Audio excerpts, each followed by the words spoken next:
राजस्थान के सुप्रसिद्ध शहर उदयपुर के बेहद खूबसूरत सिटी पैलेस में, जो कि भारत का दूसरा सबसे बड़ा पैलेस है मैसूर पैलेस के बाद। इस पैलेस को मेवाड़ साम्राज्य के 22 राजाओं ने करीब 400 साल में बनवाकर पूरा करवाया था। जब महाराणा उदय सिंह ने मेवाड़ की राजधानी को चित्तौड़ से उदयपुर शिफ्ट करने का फैसला लिया था, तब उन्होंने 1559 यानी 1559 में उदयपुर शहर बसाने के साथ ही इस महल का निर्माण करवाना शुरू करवा दिया था। ऐसा कहा जाता है कि मुगलों से बार बार युद्ध की स्थिति बनने के कारण ही महाराणा उदय सिंह ने इस जगह पर सिटी पैलेस बनाने का फैसला लिया था। ऐसा इसलिए क्योंकि ये जगह काफी सुरक्षित मानी जाती थी, क्योंकि ये अरावली की ऊंची पहाड़ियां, जंगलों और पिछोला झील से घिरी हुई थी। यही नहीं बल्कि इस पैलेस को अंदर से बिल्कुल भूल भुलैया की तरह बनाया गया है और इसके अंदर जाकर कोई भी इंसान कंफ्यूज हो जाता है। शायद इन्हीं सब वजहों के कारण मेवाड़ की इस विरासत पर कभी भी कोई दुश्मन कब्जा नहीं कर सका। इस पैलेस के अंदर जाने के लिए अडल्ट का टिकट प्राइस 300 रुपए का है। 5 साल से ऊपर और 18 साल से कम के बच्चों के लिए टिकट प्राइस 100 रुपए का है और 5 साल से छोटे बच्चे इस पैलेस के अंदर फ्री में जा सकते हैं। इस पैलेस की टाइमिंग की अगर हम बात करें तो ये रोजाना सुबह 9:30 बजे से शाम 5:30 बजे तक खुला रहता है। आपको लेकर चलता हूँ उदयपुर के शानदार सिटी पैलेस के अंदर और इसके इतिहास से जुड़ी सारी जानकारी आप लोगों के लिए देता हूँ। दोस्तों इसके गेट से ही शुरू कर लेते हैं। ये जगह कहलाती है भैरव स्थान। 16 मार्च 1559 यानी 16 मार्च 1559 में राणा उदय सिंह के पोते अमर सिंह का जन्म हुआ था। परंपरा के अनुसार राणा अपने पोते को कुलदेव श्री एकलिंग जी से आशीर्वाद दिलवाने के लिए लेकर गए। इसी स्थान पर राणा ने एक खरगोश का शिकार किया और इसको शुभ स्थान मानकर उन्होंने यहाँ एक पत्थर गाड़ दिया था और तभी गोस्वामी प्रेमगिरी नाम के एक महात्मा ने राणा से कहा, आप अपना महल और राजधानी इसी जगह पर बनाइए और इसके बाद महाराणा उदय सिंह ने राय आंगन में नव चौकी महल की नींव रखवाई। तो दोस्तों आपकी जानकारी के लिए मैं बता दूं, जितने भी हिंदू राजा हुए उन्होंने शहर बनाए, उनके नाम के पीछे पुर लगा, जैसे जयपुर, जोधपुर और उदयपुर। और जिन जिन शहरों को मुस्लिम राजाओं ने बसाया उनके नाम के पीछे बाद लगा, जैसे हैदराबाद, औरंगाबाद और अहमदाबाद। यहाँ से सिटी पैलेस में कई सारे गेट्स यानी कि पोल बने हुए हैं, जो है बड़ी पोल, त्रिपोलिया पोल, हाथी पोल, तोरण पोल और अब हम जिस गेट के अंदर जा रहे हैं उसको बोला जाता है दरी खाना की पोल। यहाँ पर अंदर घुसते ही सबसे पहले आपको गणेश जी की मूर्ति दिखाई देगी, जो कि 400 साल पुरानी है। आगे चलते ही आपको लक्ष्मी जी की मूर्ति देखने को मिलेगी, जो कि हाथी के ऊपर विराजमान है, जिसको बोला जाता है गज लक्ष्मी।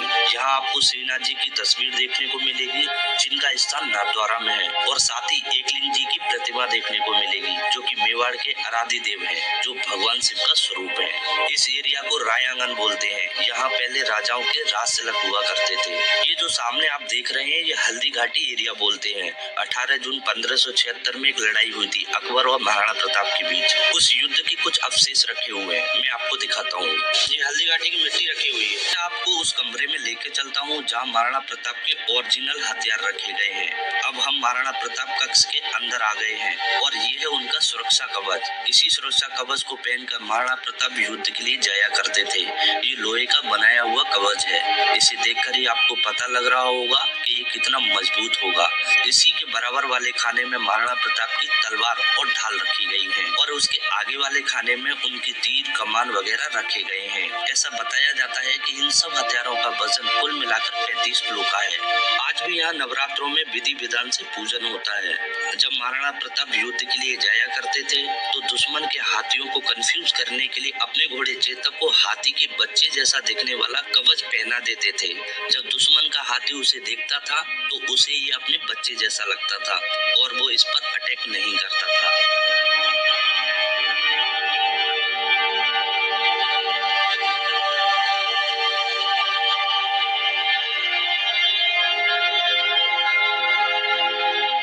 कक्ष आप देख रहे हैं ये है प्रेमगिरी गोस्वामी जी का मंदिर, जिनके बारे में मैंने आपको पहले भी बताया था, जो कि एक साधु महात्मा हुआ करते थे और ऐसा कहा जाता है कि उन्हीं के आशीर्वाद से इस महल पर कभी भी किसी तरह का कोई अटैक नहीं हुआ। दरअसल मुगल बादशाह अकबर ने अफवाह उड़ाई थी कि महाराणा प्रताप उसके सामने झुक रहे हैं और फिर बीकानेर के महाराज ने महाराणा प्रताप को पत्र लिखकर चिंता जताई थी।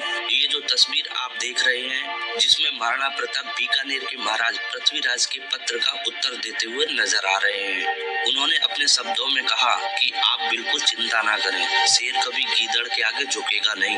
ये जो सामने वाली आप तस्वीर देख रहे हैं, हल्दी घाटी के युद्ध में महाराणा प्रताप ने अकबर को जब परास्त किया था, तब उनकी प्रजा ने कुछ इस तरीके से खुशियां मनाई थी। ये संगमरमर के सिंगल स्टोन से बना हुआ ये कुंड आप देख रहे हैं, ये उस जमाने का कोई बाथटब नहीं है, बल्कि इसको बोला जाता है लक्खू कुंड। दरअसल जब भी कोई नए महाराणा बनते थे, तो उनके राज तिलक के बाद इस कुंड में 1 लाख चांदी के सिक्के भर दिए जाते थे। लक्खू का मतलब होता है लाख, इसलिए इसको बोला जाता है लक्खू कुंड।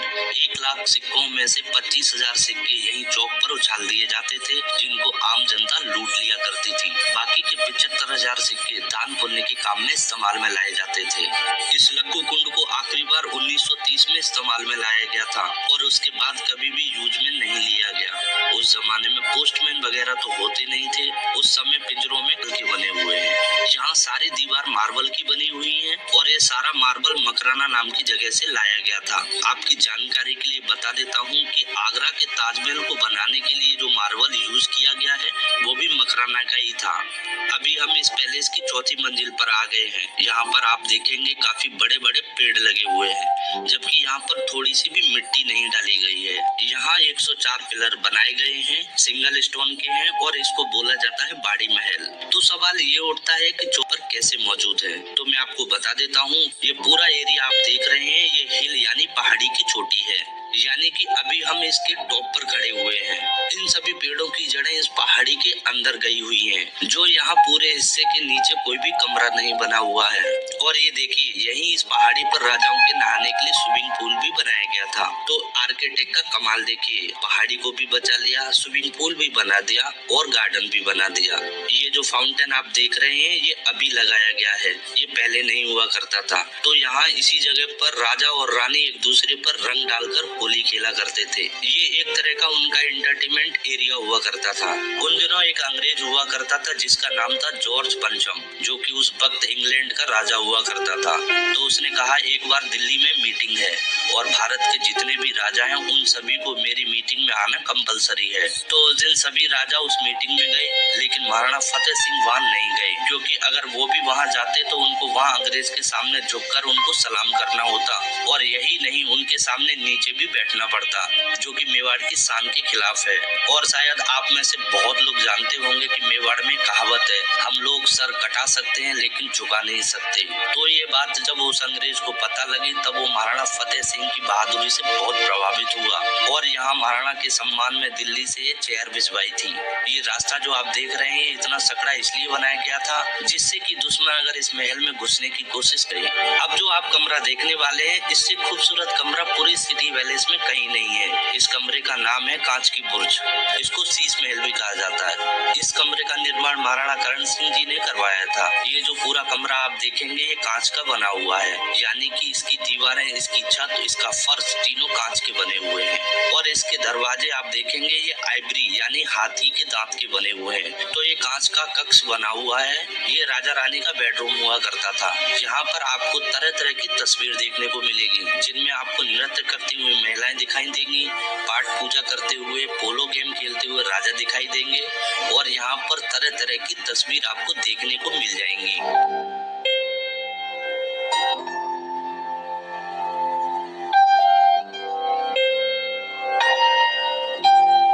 ये वाला कमरा आप देख रहे हैं, दरअसल एक ये लाइब्रेरी है।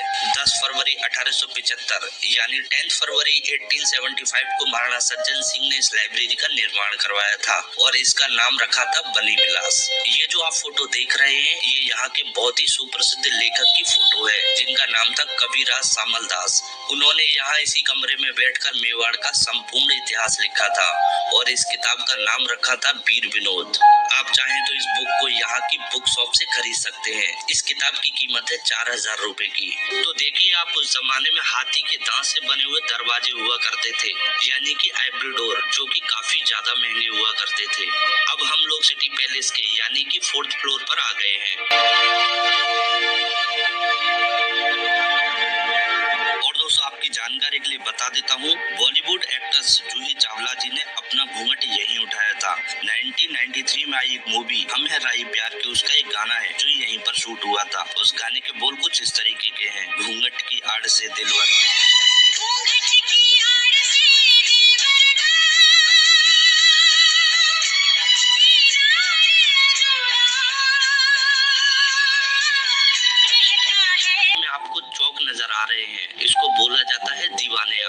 यानी कि वो जगह जहाँ राजा आम लोगों की समस्या सुनने के लिए आया करते थे।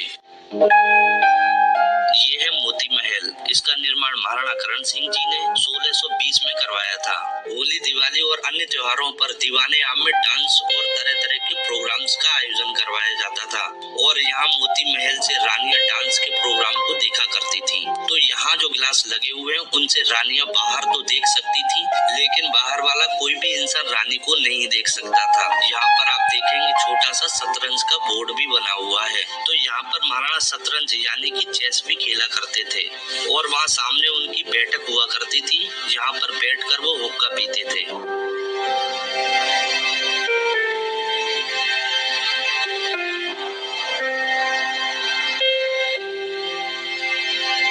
यहाँ पर लेफ्ट साइड यानी बाईं ओर देखेंगे, ये है दीवाने आम, जिसके बारे में मैंने आपको पहले भी बताया था, जहाँ राजा आम लोगों की समस्या सुना करते थे और यहाँ त्योहारों पर तरह तरह के प्रोग्राम हुआ करते थे।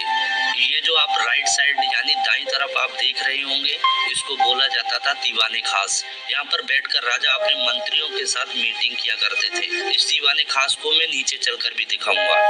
दोस्तों, आपको ये ग्राउंड जो दिख रहा है, ये 7 बजे से 8 बजे शाम को इस जगह पर शो होता है, जो कि बहुत ही शानदार प्रदर्शन रहता है, जिसको मानक चौक बोलते हैं। यहाँ कई बॉलीवुड मूवी की शूटिंग भी हुई है, जैसे प्रेम रतन धन पायो, ये जवानी है दीवानी। अगर हम बात करें उदयपुर की पॉपुलेशन की, तो यहाँ की जनसंख्या 6.5 करोड़ है, जो कि इस पैलेस से आपको 70% उदयपुर दिखाई देता है। ये है महाराणा भोपाल सिंह जी, उदयपुर के सबसे लास्ट ऑफिशियल राजा थे। बताया जाता है कि जब ये 18 साल के थे तो घोड़े से गिरे और फिर इनकी बैकबोनों में टीबी हो गई थी। इसी वजह से सामने आपको व्हील चेयर दिखाई देगी, जो कि महाराणा भोपाल सिंह जी की है। इन्होंने बहुत सारी बिल्डिंग डोनेट की थी। 1948 यानी 1948 के अंदर उन्होंने अपना किंगडम सरदार वल्लभ भाई पटेल को सौंप दिया था और एक एग्जाम्पल सेट किया। उसके तहत उदयपुर की कई सारी बिल्डिंग जैसे हॉस्पिटल, चर्च, कॉलेज, कोर्ट, कलेक्ट्री आदि बिल्डिंग को डोनेट की। एग्जाम्पल है एमबी हॉस्पिटल यानी महाराणा भोपाल बड़ा हॉस्पिटल, जहां लाखों गरीबों का मुफ्त में इलाज किया जाता है। ये लिफ्ट 1940 में महाराणा भोपाल सिंह जी के लिए उस समय लगाई गई थी। यहाँ पर जितने भी आपको सोफे, कारपेट, चेयर, टेबल, लैंप वगैरह दिखाई दे रहे हैं, ये सभी ज्यादा पुराने नहीं है। ये सभी 1955 यानी 1955 के हैं। 1620 में यहाँ पर डुप्लीकेट सन लगाया हुआ था। बाद में इसको चेंज करके गोल्ड का सन लगाया गया महाराणा भोपाल सिंह जी के लिए। यहाँ पर जितने भी राजा हुए वो सभी सूर्यवंशी थे। जब बरसात के मौसम में बाहर सूरज दिखाई नहीं आता था, तो राजा यहाँ इस कमरे में आकर सोने से बने सूर्य देवता को नमन किया करते थे। इस सन का जो बेस है वो कॉपर का है। इसके ऊपर 1 किलो 80 ग्राम सोना लगा है। तो अब हम यहाँ नीचे दीवाने खास में आ गए हैं। यहाँ पर राजा अपने मंत्रियों के साथ तो मीटिंग किया ही करते थे और साथ ही साथ यहाँ दीवाने आम की तरह ही त्योहारों पर नाच गाने का प्रोग्राम्स वगैरह हुआ करते थे।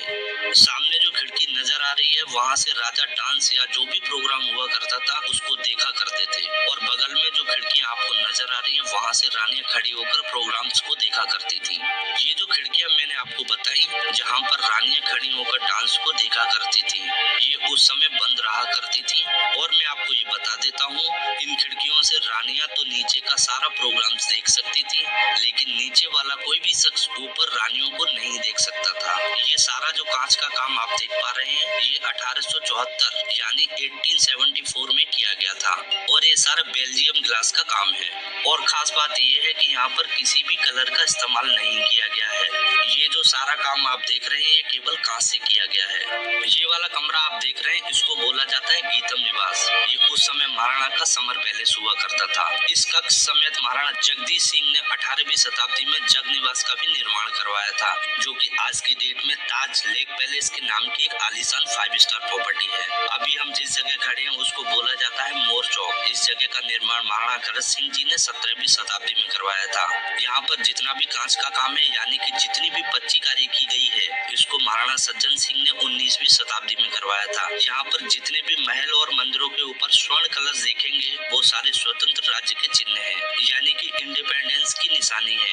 ये वाला कमरा आप देख रहे हैं, इसको बोला जाता है मानक महल। उस समय खाने पीने का कमरा हुआ करता था, यानी कि की डाइनिंग हॉल। जैसा कि आपने दीवाने खास में देखा, ये भी उसी तरह से बेल्जियम ग्लास का बना हुआ है। इस कक्ष को महाराणा करण सिंह जी ने बनवाया था और ये सारा का सारा कांच का काम आप देख रहे हैं, इसको महाराणा स्वरूप सिंह जी ने 19वीं शताब्दी में करवाया था।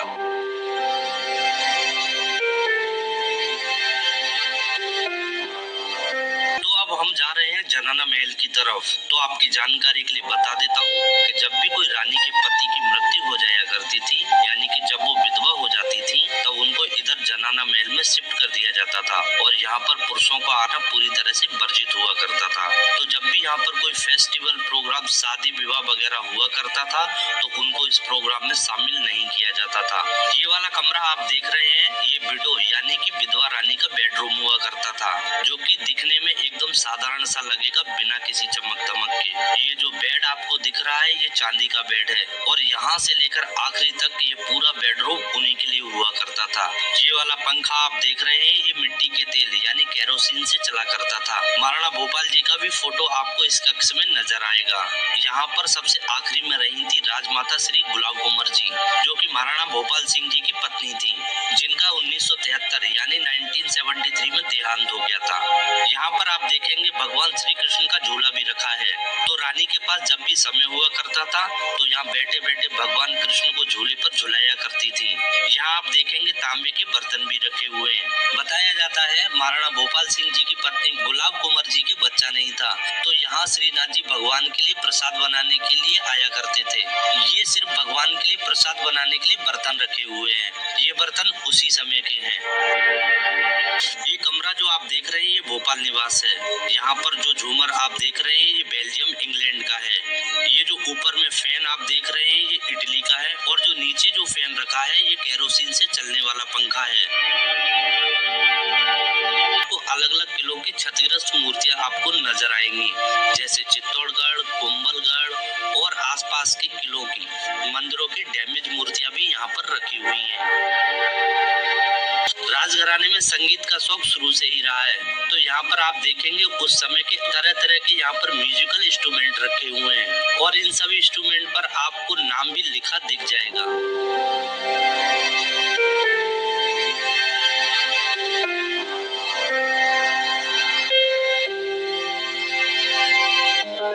आपकी जानकारी के लिए मैं आपको बता देता हूँ कि इस महल को यहाँ के ओनर अरविंद सिंह मेवाड़ और महेंद्र सिंह मेवाड़ शादी विवाह वगैरह के लिए रेंट पर भी देते हैं, लेकिन इसकी कीमत सुनकर शायद आपके होश उड़ जाएंगे। दिसंबर 2018 में यहाँ पर एक प्रोग्राम हुआ था, जिसमें मुकेश अंबानी जी ने 4 दिन के लिए पूरा पैलेस बुक करवा दिया था। बल्कि यही नहीं, इसके आसपास के 5 स्टार होटल, हेरिटेज प्रॉपर्टी जैसे कि लेक पैलेस, जगमंदिर, उदय विलास, लीला, ये सारे के सारे बुक करवा दिए थे। इसी पैलेस के अंदर मुकेश अंबानी की बेटी ईशा अंबानी का संगीत का प्रोग्राम भी बुक करवाया था। तो क्या आप अनुमान लगा सकते हैं इन 4 दिनों में कुल मिलाकर मुकेश अंबानी ने यहाँ पर कितना खर्चा किया होगा? खैर, मैं आपको बता देता हूँ, उन्होंने अपनी बेटी के संगीत के प्रोग्राम के लिए यहाँ पर 100 करोड़ नहीं, 200 करोड़ नहीं, बल्कि कुल मिलाकर इन 4 दिनों में उन्होंने 800 करोड़ का खर्चा किया था। जी हाँ, 800 करोड़ का। खैर, अभी हम जो पूरा पैलेस घूम कर आए हैं, इसमें कुल मिलाकर हमने 1.5 किलोमीटर के करीब घूमा है और हमने 235 सीढ़ियां चढ़ी और उतरी हैं। तो दोस्तों, ये था उदयपुर का बहुत ही सुंदर और ऐतिहासिक सिटी।